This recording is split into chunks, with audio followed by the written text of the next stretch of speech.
Well, for the last 3 weeks, we've been dealing with the first story of creation and dealt with the three cornerstones of the Judeo-Christian culture.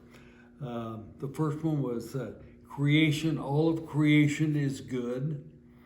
The second one, that all humans are created in the image of God. And thirdly, that humanity is responsible for the care and protection of all creation. So that's sort of the cornerstones that emerged out of the first story of creation. But now we begin a 3-week journey into the second story of creation. This campfire story came from the southern kingdom, the Yahweh tradition in the Hebrew community.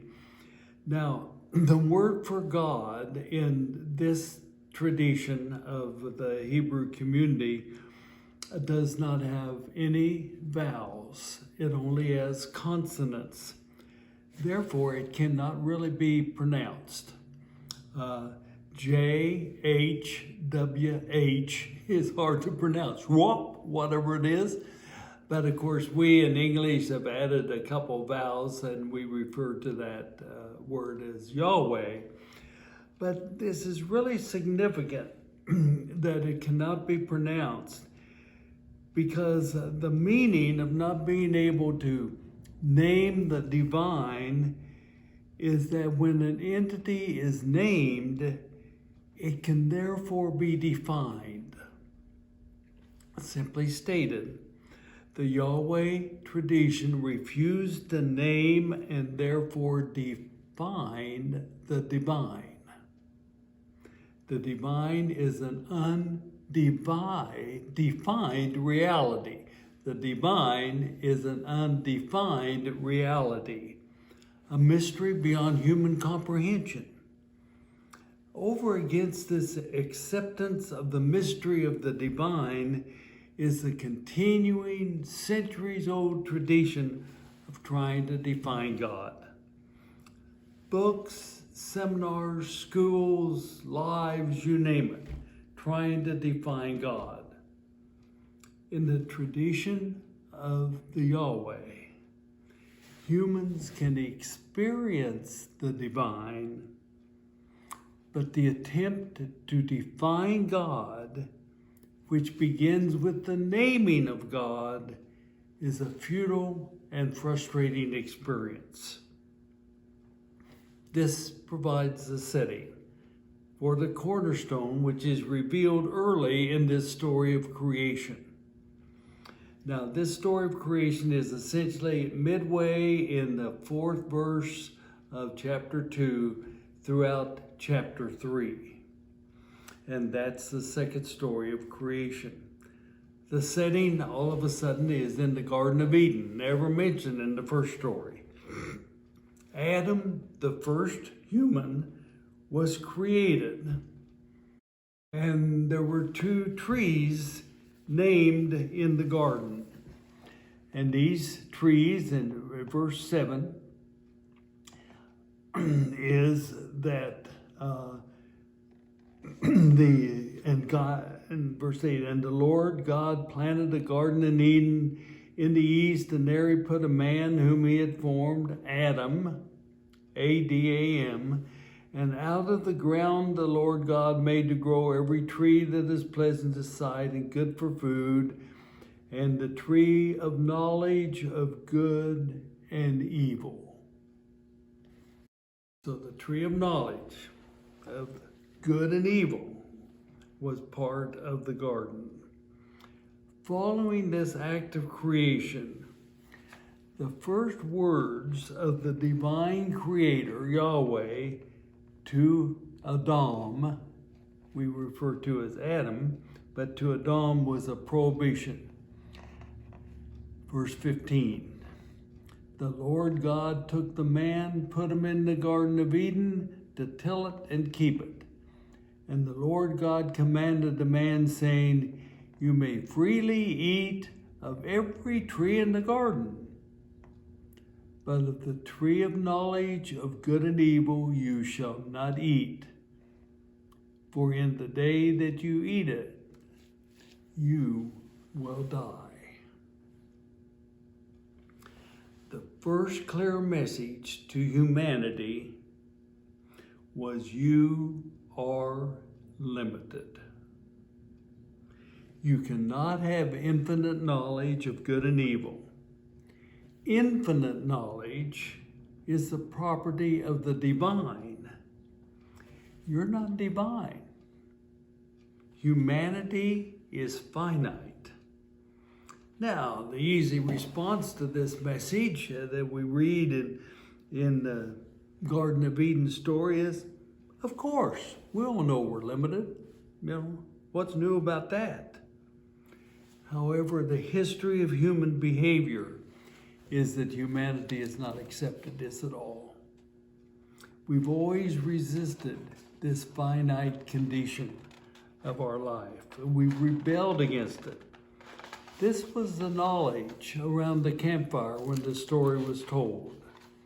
And in the next 2 weeks, we're going to look at that resistance and rebellion against this prohibition, which we will explore this week, the prohibition.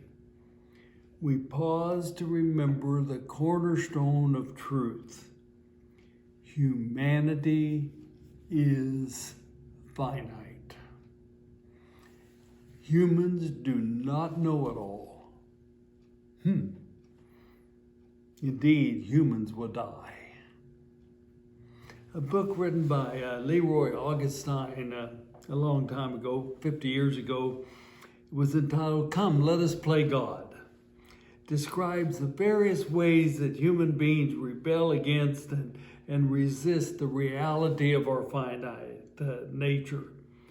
From the Babylonian story that we've mentioned, the story of Gilgamesh seeking the secret of immortality, again, resisting the finite nature of life, to the human efforts to resist the forces of the natural world that often wreak destruction and tragedy. Human history can be described as accepting the invitation to come on, let us play God. That's one way to write human history. Scientific inquiry will always push against the limits. However, limits still exist.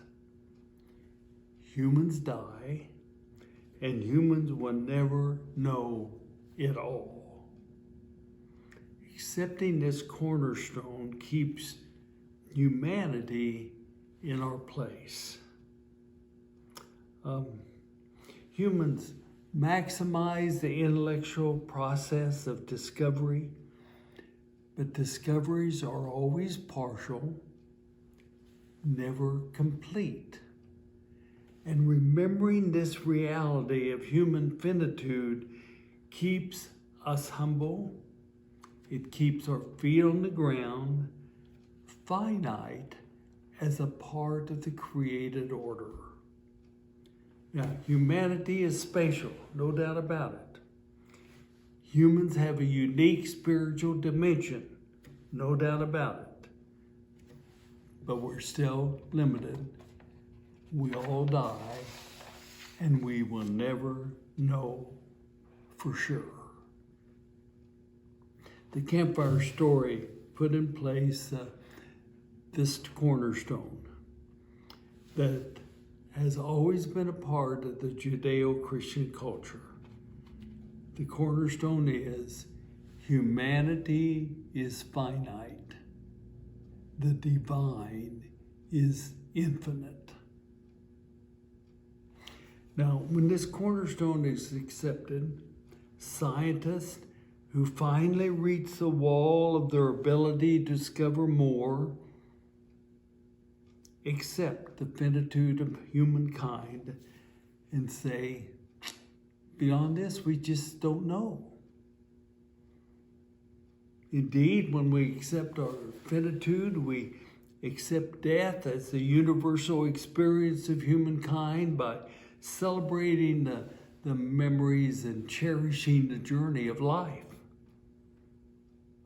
Humanity discovers the what, the how, the when of the created order, and then we accept that we don't know why. In a sense, accepting our finitude is an experience of humility. To walk humbly is the message in Micah 6:8. I've told the story oftentimes of the Jewish rabbi who said to me, you know, Bruce, what really troubled the Hebrew people, our people, about Micah's message 6:8, to do justice, love mercy. No, that didn't bother us at all. Yeah, doing justice, loving mercy, that, yeah, okay. But walking humbly with our God was really tough. And indeed, the genius of this message is if we walk our journey of life in the presence of the divine, in the experience of the divine, we'll always be aware of our finitude.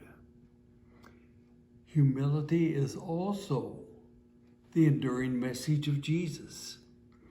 As we explore the resistance and rebellion of humankind to our finitude, it's easy to see how those classical 7 deadly sins are but specific behavioral descriptions of the resistance and rebellion that is first experienced in the Garden of Eden. Lust, gluttony, greed, sloth, wrath, envy, and pride. What is that except resisting our finitude and refusing to walk humbly with our God? Indeed, the rebellion was first experienced in the Garden of Eden because the first message of the divine to the human was, you're limited, you're finite. Now, there's a lot there, but I'd ask some questions for your thought before we have the opportunity to discuss it Sunday. First of all, what's your response to the understanding that the divine is only to be experienced, not defined? Secondly, what are the contemporary stories of the arrogant attempt of humankind to play God as if we are infinite? And thirdly, who in your life, in our life together collectively, have modeled humility, accepting the reality of human limitation? A lot to think about. Enjoy the journey.